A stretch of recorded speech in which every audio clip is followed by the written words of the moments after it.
One of the biggest reasons जिसकी वजह से जो मैक्सिमम बिजनेसेस हैं वो जो फेल होते हैं, इनफैक्ट अगर ये गलती आपने करी है तो आपका बिजनेस 110% फेल होएगा, और वो है आपका प्राइसिंग। आप अपने प्रोडक्ट की प्राइसिंग क्या रखते हैं। Alright, have a look at this. Just let me just give you an example. For example, ये हमारे दुनिया की पॉपुलेशन है या फिर ये हमारे देश की पॉपुलेशन है, जहाँ पे भी आपका जो कस्टमर है जो भी है, मान लो ये हमारे देश की पॉपुलेशन है, ठीक है। Now how do you plan your pricing? आपको वो चीज़ समझना बहुत ज़रूरी है। आप ऐसे प्लान करेंगे कि आप ये सोचेंगे if this is the 100% population of your target area, तो इस 100% पॉपुलेशन में मेरा कितना कस्टमर सेगमेंट है। फॉर एग्जाम्पल, अगर मेरा प्रोडक्ट है लेट्स से एंटरटेनमेंट का, ओके, एंटरटेनमेंट का, तो एंटरटेनमेंट तो दुनिया की या हमारे देश की 100% आबादी को चाहिए, राइट।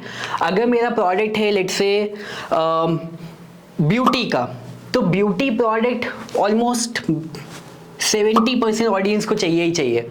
अगर मेरा प्रोडक्ट है लेट्स से वेट लॉस का, तो वेट लॉस का प्रोडक्ट अप्रॉक्सीमेटली 50% ऑडियंस को चाहिए ही चाहिए।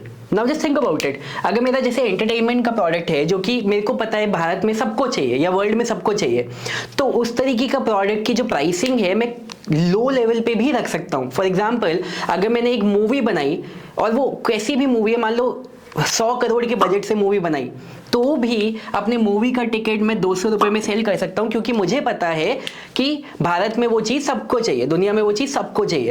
एट द सेम टाइम अगर मेरा ब्यूटी का प्रोडक्ट है या फिर वेट लॉस का प्रोडक्ट है, तो मैं उसे एक ठीक ठाक प्राइस में बेच सकता हूँ, राइट। जैसे बाहर क्रीम्स आपको मिल जाती हैं 200, 300, 400, 500, 1000 रुपये पे। तो अगेन, क्योंकि वो बहुत सारे एक लोगों को चाहिए।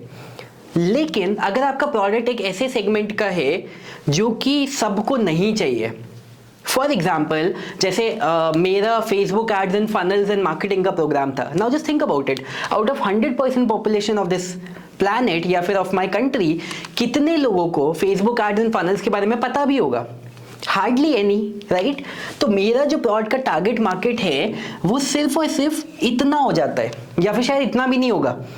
तो can I price my product let's say at this pricing, या फिर मे बी एक जीरो और लगा दूं, can I price my product at this pricing 2000, 3000, 4000, 5000 रुपये पे, क्योंकि मेरा प्रोडक्ट का टारगेट मार्केट इतना ज़रा सा है। तो अगर मैं इस प्राइसिंग पे खेलूंगा तो बस, और उसमें भी हर कोई तो नहीं खरीदता है आपका प्रोडक्ट, तो मेरा कभी भी प्रॉफिट मार्जिन निकल के ही नहीं आएगा।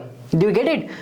इसीलिए जो हमारा ट्रेनिंग प्रोग्राम भी है, मतलब because of the quality also and because of the product understanding also, जैसे जो हमारा टाइमलाइन डोमिनेशन प्रोग्राम था वो हमारा 28,000 रुपये पे हम लोग सेल करते थे। एट द सेम टाइम मैंने मार्केट में देखा था बहुत सारे बीच बीच में ऐड आते रहते थे कि फेसबुक एड्स का कोर्स 500 रुपये का, 1000 रुपये का, 1500 रुपये का, लेकिन आपने देखा होगा वो सारे एड्स कुछ टाइम के लिए आते हैं फिर गायब हो जाते हैं। Because the number one thing that they don't understand is कि वो जिस प्राइसिंग पे खेलना चाह रहे हैं उस प्राइसिंग पे वो टारगेट मार्केट कभी रिस्पॉन्ड ही नहीं कर पाएगा। आपके पास कभी भी इतना बजट ही नहीं होगा कि आप सारे लोगों को रीमार्केटिंग एड्स भी दिखा सके।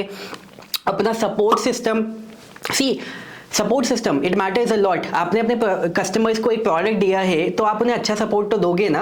आपके कस्टमर ने अगर मान लो 500 रुपये दिए तो वो उनकी गलती कोई है कि उन्होंने सिर्फ 500 रुपये दिए, आपने 500 मांगे, उन्होंने 500 दिए। लेकिन now when it comes to asking for the support, वो अपनी जगह पे गलत नहीं है कि वो सपोर्ट मांग रहे हैं। लेकिन मैंने ऐसे लोगों को देखा है कि वो लोग ये बोलते हैं कि यार 500 रुपये में तो बेचा था, अब ये इतनी सारी चीजें मांग रहे हैं। भाई आपने बेचा था, वो आपकी प्रॉब्लम है। तो जब वो सपोर्ट मांग रहे हैं उन्हें सपोर्ट दो, right. So when we are giving a product at a higher price, तो हमें पता है कि हम उसमें अच्छे लेवल का सपोर्ट दे पाते हैं, अच्छे लेवल के सारे रिसोर्सेज दे पाते हैं। So again we run a business like a business, and at the same time हम उसमें एक अच्छा प्रॉफिट भी कमा पाएंगे। See all the things matter, right. Again अगर मैं आपको एक बहुत छोटा सा एग्जांपल दूं, एंड आई डोंट नो कि मतलब लोग ये सारी छोटी सी चीज़ क्यों नहीं समझते, बट अगेन अगर मैं आपको छोटा सा एग्जांपल दूं, लेट्स सपोज अगर मेरा एक ट्रेनिंग प्रोग्राम है जो मैं 28,000 रुपये में सेल कर रहा हूँ, राइट, और एक दूसरा बंदा है जो अपना एक प्रोग्राम है जो कि लेट्स से 2,000 रुपये में सेल कर रहा है। Have a look at this. अगर वो अपने एक कस्टमर को एक्वायर कर पा रहा है let's say even at let's say 1500 rupees, the profit margin is only 500 rupees, right. अगर मैं 28,000 रुपये में सेल कर रहा हूँ और अगर मैं अपने एक कस्टमर को एक्वायर कर पा रहा हूँ let's say at 20,000 rupees, just giving an example, think about it, ये बंदा मुझसे बहुत ज़्यादा स्मार्ट है, बहुत ज़्यादा स्मार्ट है, लेकिन प्रॉफिट मार्जिन मेरा ज़्यादा है बॉस। तो जिसका प्रॉफिट मार्जिन ज़्यादा है ऑटोमेटिकली वही ज़्यादा एड्स चला पाएगा और वही ज़्यादा एड्स चला के ज़्यादा कस्टमर्स को एक्वायर कर पाएगा। And you need to plan a business like a business. Do you get it? तो आपकी जो प्राइसिंग मॉडल है वो बहुत ज़्यादा इंपॉर्टेंट है कि आपका बिजनेस रन कैसे करेगा। एंड अंडरस्टैंड दिस थिंग कि अगर आप अपनी प्राइसिंग लेवल पे ही गलत हो गए तो उसके बाद आपकी मार्केटिंग कैसी है, आपका सपोर्ट कैसा है, आपकी ब्रांडिंग कैसी है, आपकी एडवर्टाइजिंग कैसी है, ये सारी चीज़ें मैटर ही नहीं करती है। आप you can be the best marketer, the best advertiser and anything else, लेकिन अगर आप अपनी प्राइसिंग पे ही गलत हो गए तो आप गेम वो पहले ही हार चुके हो, right? So keep this thing in your mind. ये एक गोला बना के अपने प्रोडक्ट सेगमेंट को देख के कि कितने करीब लोगों को मेरा प्रोडक्ट चाहिए होगा, ये चीज़ अपना प्लान करना, and then plan your pricing of your product accordingly. Alright, all the best.